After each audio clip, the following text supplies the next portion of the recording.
माँ और बेटी। एक सौदागर राजा के महल में दो गायों को लेकर आया। दोनों ही स्वस्थ, सुंदर व दिखने में लगभग एक जैसी थीं। सौदागर ने राजा से कहा, महाराज, ये गायें माँ बेटी हैं, परंतु मुझे यह नहीं पता कि माँ कौन है व बेटी कौन, क्योंकि दोनों में खास अंतर नहीं है। मैंने अनेक जगह पर लोगों से यह पूछा, किंतु कोई भी इन दोनों में माँ बेटी की पहचान नहीं कर पाया। बाद में मुझे किसी ने यह कहा कि आपका बुजुर्ग मंत्री बेहद कुशाग्र बुद्धि का है और यहाँ पर मुझे अवश्य मेरे प्रश्न का उत्तर मिल जाएगा। इसलिए मैं यहाँ पर चला आया, कृपया मेरी समस्या का समाधान किया जाए।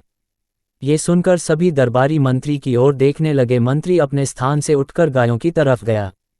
उसने दोनों का बारीकी से निरीक्षण किया, किंतु वह भी नहीं पहचान पाया कि वास्तव में कौन माँ है और कौन बेटी। अब मंत्री बड़ी दुविधा में फंस गया। उसने सौदागर से 1 दिन की मोहलत मांगी। घर आने पर वह बेहद परेशान रहा। उसकी पत्नी इस बात को समझ गई। उसने जब मंत्री से परेशानी का कारण पूछा तो उसने सौदागर की बात बता दी। ये सुनकर पत्नी बोली, अरे बस इतनी सी बात है, ये तो मैं भी बता सकती हूँ। अगले दिन मंत्री अपनी पत्नी को वहां ले गया जहां गायें बंधी थीं। मंत्री की पत्नी ने दोनों गायों के आगे अच्छा भोजन रखा। कुछ ही देर बाद उसने माँ व बेटी में अंतर बता दिया। लोग चकित रह गए।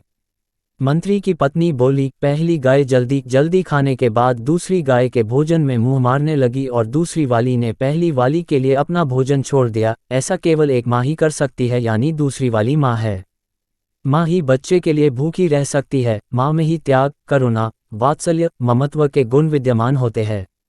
दोस्तों, इस दुनिया में माँ से महान कोई नहीं है। माँ के चरणों में भगवान कभी झुकना पड़ता है। माँ ममता का सागर नहीं, पर महासागर है।